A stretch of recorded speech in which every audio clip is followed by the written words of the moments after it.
the President of the United States.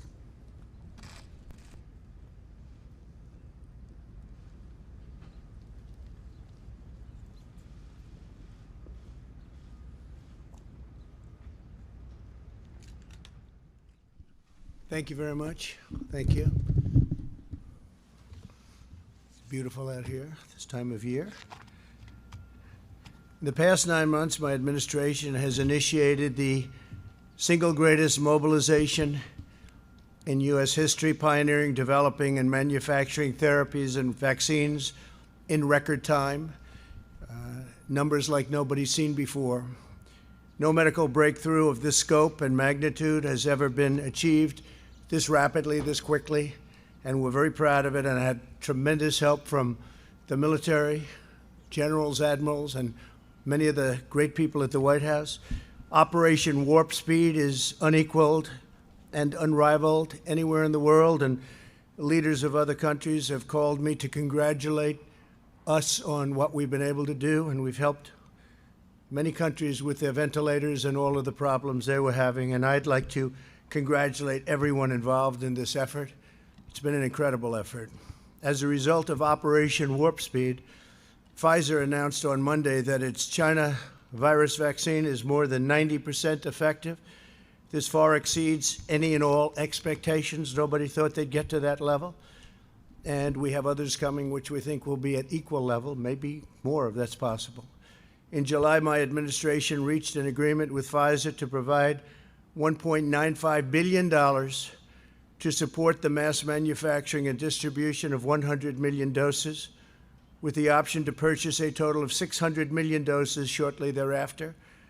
Our investment will make it possible for the vaccine to be provided by Pfizer free of charge. Pfizer said it wasn't part of Warp Speed, but that turned out to be an unfortunate misrepresentation. They are part. That's why we gave them the $1.95 billion, and it was an unfortunate mistake that they made when they said that. We will work to secure an emergency use authorization, which should be coming down extremely soon, and my administration will then coordinate the distribution of the vaccine, and it will be approved. I think, again, it will be approved very, very quickly, we hope. The average development timeline for the vaccine, including clinical tests and manufacturing, can take 8 to 12 years. Through Operation Warp Speed, we're doing it in less than 1 year. If you had a different administration with different people, what we've done would have taken, in my opinion, 3, 4, 5 years, and it would have been in the FDA forever. This is 5 times faster than the fastest prior vaccine development in history. 5 times faster. Say it again, 5 times faster. Nobody can believe it, actually. 3 other vaccines are also in the final stages of trial. They'll arrive within a few weeks, and they will also be mass-produced, and the delivery will be very rapid. We're ready to go. The vaccine will be distributed to frontline workers, the elderly, and high-risk Americans immediately. It will be a matter of weeks. Get out very, very much ahead of schedule. Any schedule that I said we're going to be far ahead of that. We know that this virus primarily targets older populations and those with underlying health conditions, while over 99.98% of those under the age of 50 make a full and quick recovery. By giving the vaccine to high-risk individuals right away, we will dramatically reduce hospitalizations and deaths. Case levels are high, but a lot of the case levels are high because of the fact that we have the best testing program anywhere in the world. We've developed the most and the best tests, and we test far more than any other country, so it shows, obviously, more cases. By vaccinating the elderly and the high risk, we will effectively end this phase of the pandemic and allow seniors to reclaim their golden years, the golden years of their lives, which is so incredible. And it's about time that they can have those golden years. Again, this process is starting right away. Millions of doses will soon be going out the door. They're all ready, waiting for that final approval. As soon as April, the vaccine will be available to the entire general population, with the exception of places like New York State, where For political reasons, the governor decided to say, and I don't think it's good politically. I think it's very bad from a health standpoint, but he wants to take his time on the vaccine. He doesn't trust where the vaccine's coming from. These are coming from the greatest companies anywhere in the world, greatest labs in the world. But he doesn't trust the fact that it's this White House, this administration. So we won't be delivering it to New York until we have authorization to do so, and that pains me to say that. This is a very successful, amazing vaccine at 90% and more. But so the Governor Cuomo, will have to let us know when he's ready for it. Otherwise, we can't be delivering it to a state that won't be giving it to its people immediately. And I know the people of New York very well. I know they want it. So the governor will let us know when he's ready.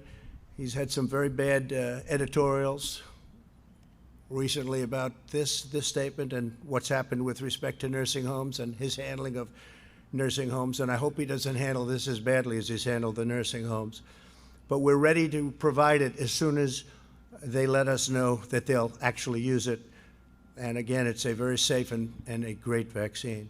Already we have among the lowest case fatality rates, our country, anywhere in the world, the entire world, and we've performed significantly better than our peer countries.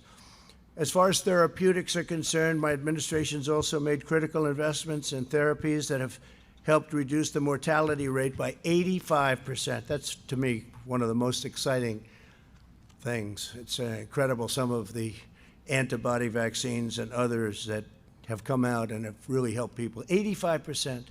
Last month, the FDA approved remdesivir, and we've secured enough remdesivir to treat 850,000 patients. My administration finalized an agreement with Eli Lilly to purchase the first doses of their antibody therapy, which shows amazing results.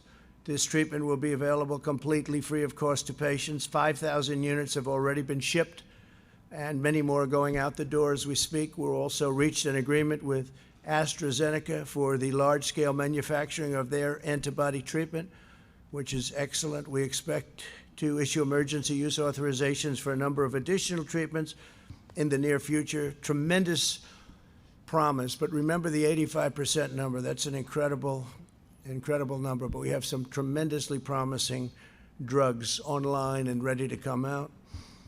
We have ensured that our frontline workers have all the tools they need. My administration's invoked the Defense Production Act and related authorities over 100 times and have made a historic investment into our industrial base.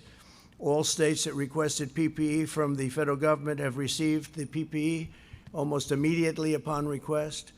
Every American who needed a ventilator has had access to a ventilator. Think of that. Very complicated piece of equipment, very expensive. And we haven't had one person in this whole country that has requested or needed a ventilator that hasn't had it. Every single request has been immediately filled. So that was something that was a great job. And now we're helping the rest of the world with ventilators because it's a very hard thing. We're producing them thousands of ventilators a month. The federal government has 22,000 beds immediately available for states and jurisdictions that need additional capacity. But we think that it's going to start going down, possibly very quickly. We'll see what happens. But with the vaccine, you'll see numbers going down within a matter of months, and they'll go down very rapidly. As we continue to combat the virus, our economy is rebounding far beyond any expectations. I see the stock market's up almost 400 points today again, and it's ready to break the all-time record. Our jobs records are incredible. The job numbers are incredible. In the last 6 months, we've created over 13 million jobs and slashed the unemployment rate by more than half. Last quarter, we witnessed the fastest economic growth ever recorded in the history of our country, 33.1%. It's a number that is more than double our highest. That was in 1952, and we've more than doubled it. The United States experienced the smallest economic contraction and the most rapid economic recovery of any major Western nation. We went down less and we went up more, which is quite a combination of facts. While healthy Americans have gone back to work and to school, we continue to spare no expense to protect the elderly and the vulnerable. According to some estimates, a national lockdown costs $50 billion a day and hundreds of thousands of jobs every single day.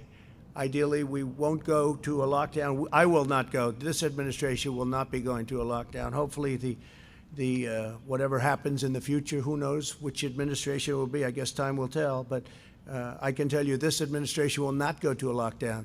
There won't be necessity. Lockdowns cost lives, and they cost a lot of problems. The cure cannot be, you got to remember, cannot be worse than the problem itself, and I've said it many times. And when you look at what happens during a lockdown, I just say it very loudly. It's horrible what happens with drugs, alcohol, depression, loss of jobs, business closures. It's a terrible thing. So this administration will not go, under any circumstances, will not go to a lockdown, but will be very vigilant, very careful. We understand the disease. It's a complicated disease, but we understand it very well. We ask all Americans to remain vigilant, especially as the weather gets colder and it becomes more difficult to go outside and to have outside gatherings. And with that, I just want to ask some very talented people to come up and say a few words. General Perna and Dr. Slaoui have been incredible. The general is really getting started right now, but he's really what we don't know and what people don't know. He started putting this all together 6 months ago, and you're going to see some real action. So, General, maybe you'll start it off, and then, Doctor, you'll go right after that. Thank you very much, and then we're going to finish it off with Mike Pence. Okay? Thank you, please. Thank you, sure. Thank you, Mr. President. Hi, everybody. So Operation Warp Speed's mission is to enable and accelerate the development of vaccines and therapeutics to help control the COVID-19 pandemic and save lives. On May 15th, almost 6 months ago to the day, we stated the goal of the operation, which was to have vaccines and therapeutics available and approved for use in the US population by the end of the year 2020. We said then that while very challenging, the goal was credible and therefore was worth trying with the best, our best to achieve it. Today, we're almost 6 months later, and I think we can say that significant progress has been made. And while we are not there yet, we are close to the objective. Let me share with you some facts.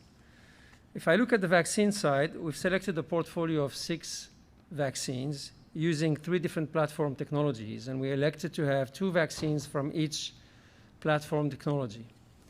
First platform is what's called messenger RNA, and 2 vaccines using that platform were in the portfolio, one by Pfizer and one by Moderna. The second platform is using what's called live viral vectors, and we had 1 vaccine from J&J and 1 vaccine from AstraZeneca in partnership with Oxford University. And the third platform was the recombinant protein platform with 1 vaccine from a biotech company here in the US called Novavax, and another one from a partnership between Sanofi and GlaxoSmithKline. These vaccines are now, 6 vaccines are all in the clinical development stages, and 4 of them are in phase 3 trials. And of the 4 that are in phase 3 trials, 2 have effectively completed enrollment in the phase 3 trial, and one of the 2 has announced on Monday, to, I think, thrilling information that they had 90% efficacy. That was the Pfizer vaccine, demonstrating that vaccination is possible against COVID-19, that the kind of choices we have made in terms of the antigen selected was effective and made us optimistic that other vaccine may also be effective. On Wednesday, the same week, just this Wednesday, Moderna, the other company with the vaccine using similar platform technology, messenger RNA, announced that they have achieved the number of cases in their trial to allow for a first interim analysis, and I would expect that shortly, probably next week, we may hear what I hope to be another very good information regarding an efficacious vaccine. The two other vaccines that are in phase 3 trial that are using the live vector platform, the J&J vaccine and the AstraZeneca vaccine, have recruited already a few thousand subjects in their trials. I would like to take this opportunity to invite as many Americans as possible who would like to volunteer to participate in these clinical trials, as that's the only way we are able to achieve a demonstration of the safety and the efficacy of these vaccines. The last two vaccines, the recombinant protein vaccines, are planned to start their phase 3 trials within the next few weeks.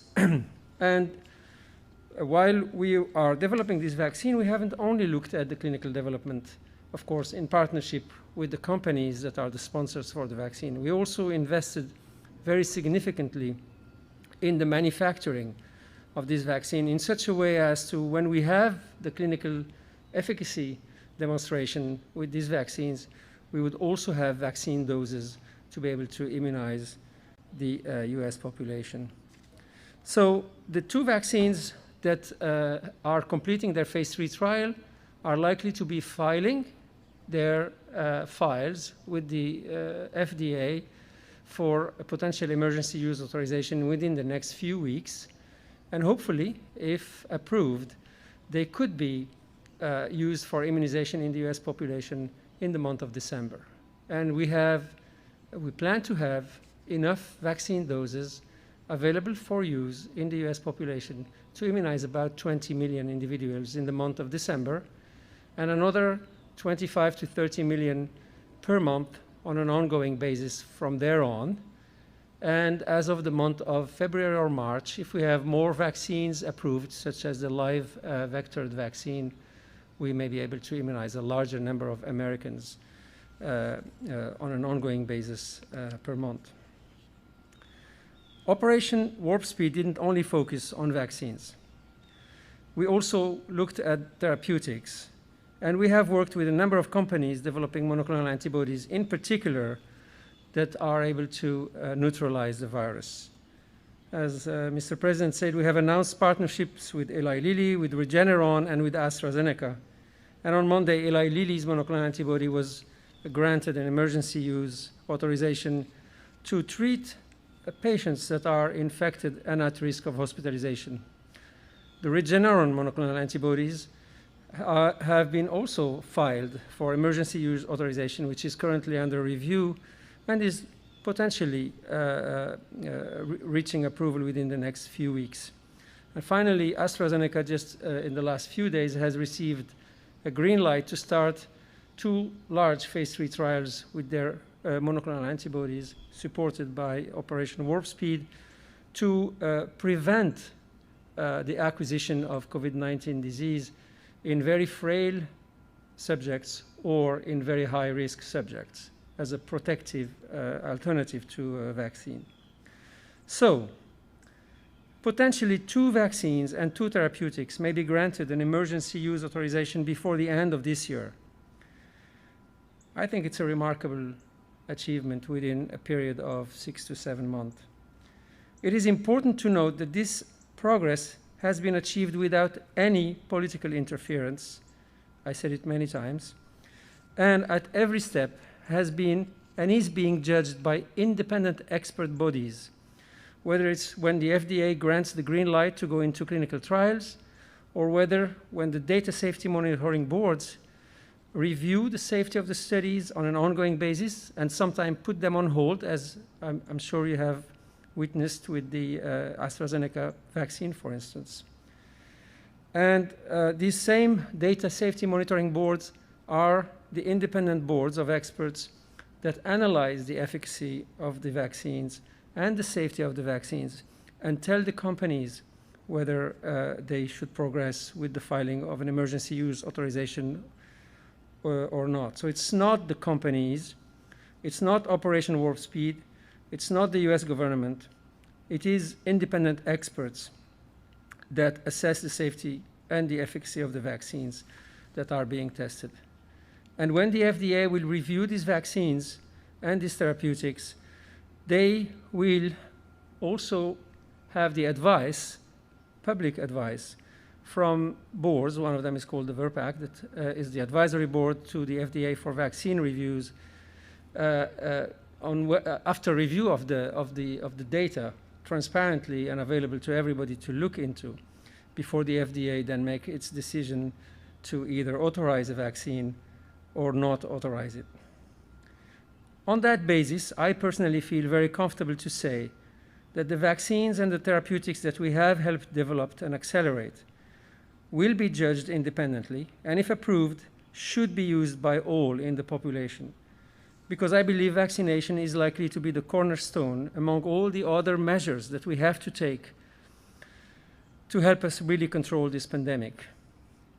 I will now pass to my co-leader, General Perna, who will tell you more about the support that the operation has provided to manufacturing of the vaccine and also to their distribution. Thank you very much.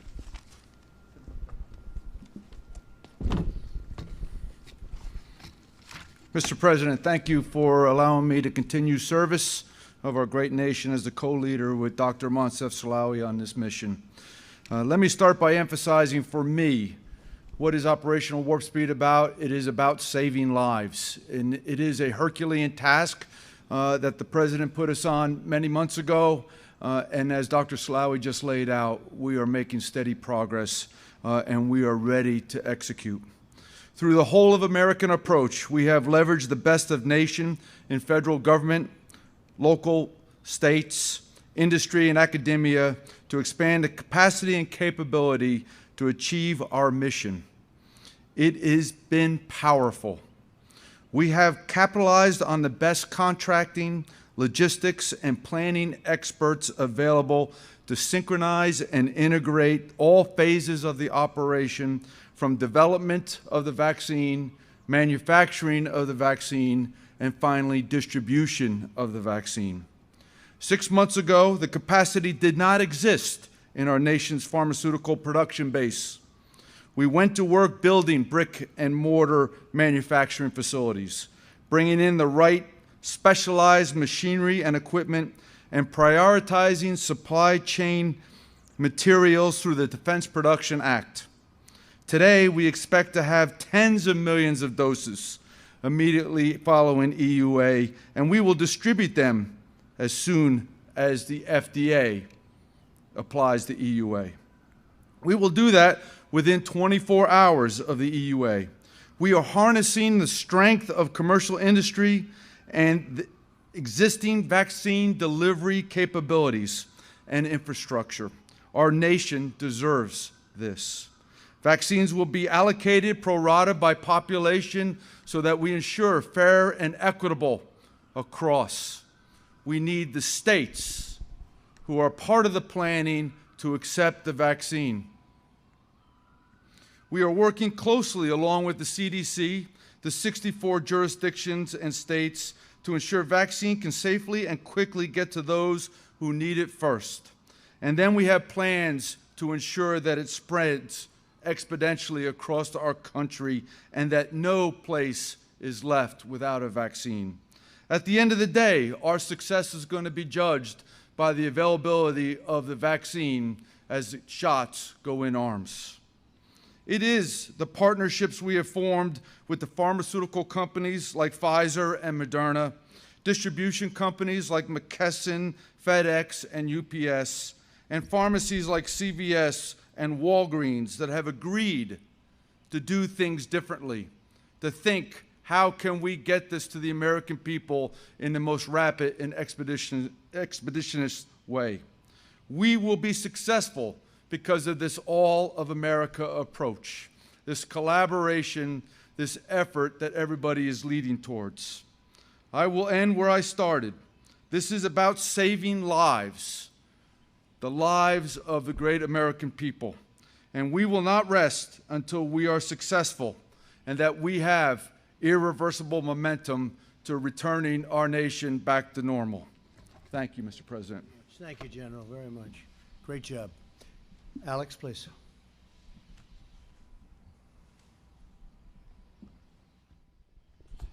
Thank you, Mr. President, for providing the leadership that's gotten us where we are today. The success that Operation Warp Speed has realized so far has been made possible only because of the bold vision you announced not even 6 months ago, right here in the Rose Garden. To highlight 3 of the remarkable accomplishments we've seen just this week. First, Pfizer announced very promising data on its vaccine candidate. Second, the FDA authorized and we have begun to distribute and administer Eli Lilly's monoclonal antibody to help Americans at risk for serious disease stay out of the hospital. Third, another vaccine company, Moderna, announced that it's reached a critical clinical trial milestone, meaning we may see data from them within days. Back in the spring, we were told by all of the experts that a vaccine was a year or a year and a half away, and the announcements I just highlighted would have been unthinkable. The President said that's not acceptable, and thanks to the support he's provided, we're now on track to deliver a safe and effective vaccine to our most vulnerable this year. As I worked with the President to assemble this team and organize this effort, his support was indispensable at each step of the way. We went out and found the very best people on the planet to do the job, who you just talked with. Dr. Slaoui, the world's most successful vaccine developer. General Perna, one of the world's most qualified logistics leaders. When I first talked to Dr. Slaoui and General Perna about our goals and recruited them to this effort, we dreamed of being at the point we're at today, on track to achieve the incredibly ambitious goal we set together. The President gave us the full financial support we needed, enabling us to invest more than $10 billion to de-risk vaccine companies' development efforts and manufacture product in advance. Our completely unprecedented partnership with the Defense Department has given us a comprehensive public-private plan for distribution and helped each Operation Warp Speed vaccine maker secure what they needed for manufacturing, including Pfizer's ongoing production this week. Operation Warp Speed has always had one goal: saving lives. The President has given OWS the independence it needs to achieve that goal and ensured that we're following the procedures that Americans expect for any medical product they take. At every step, ensuring patient safety has been our top priority. This process has been driven solely by science and data. So it's a shame that some, one example being the governor of New York, have actually injected politics into the process and suggested the possibility of intentionally delaying access to an FDA-authorized vaccine, which is simply unconscionable. Because the President has delivered the full funding we need, the best people on the planet, and real independence for this project, Operation Warp Speed is doing something that's never been done before in history. This success means there is light at the end of the tunnel. Right now is not the time to let our guard down. We continue to encourage Americans to follow the 3 W's.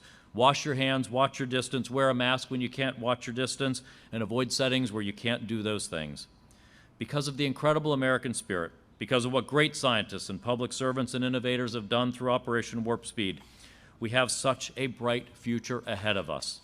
If we continue to protect ourselves, our families, and our communities, then I firmly believe that future will be here very soon. Thank you, Mr. President, for making that very bright future possible for the American people. Thank you very much. Appreciate it. Thank you. Mike Pence, please.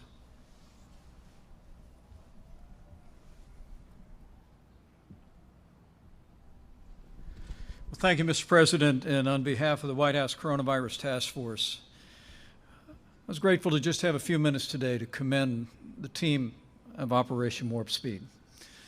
It was your vision that we could harness the ingenuity and the creativity of America's greatest pharmaceutical and research companies to speed in record time a vaccine that would save American lives. You told the American people that we would have a vaccine before the end of the year, and some scoffed at that timetable. But I can tell you the team on Operation Warp Speed didn't. These great research companies didn't. And as you've articulated here, Mr. President, the American people can be comforted with all the news this week that help is on the way, that literally pending FDA approval of the Pfizer vaccine and perhaps very soon another vaccine that will be submitted by Moderna and even other companies that before the year is out, we'll be able to administer a vaccine to tens of millions of Americans, as you've said, Mr. President, beginning with those most vulnerable, beginning with our seniors all across this country, beginning with our healthcare workers and first responders at the point of the need. It is an unprecedented medical mobilization, the greatest in the history of our country, and I join you in commending this team. Let me also say, Mr. President, that the White House Coronavirus Task Force will be meeting with our nation's governors in our regular conference call this Monday. We'll be reviewing with them the progress on the development of a vaccine, our plans for distribution, but we'll also be reviewing each and every state's specific plans for distributing the vaccine. Continue to urge governors to have those plans developed and prepared and ready for immediate implementation. And finally, Mr. President, as we see cases rising around the country, as we see hospitalizations rising around the country, I want to encourage the American people with the news that as we have done from the very beginning, we're going to continue to move heaven and earth to make sure that your family has access to the level of health care that we'd want any one of our members of our family to have.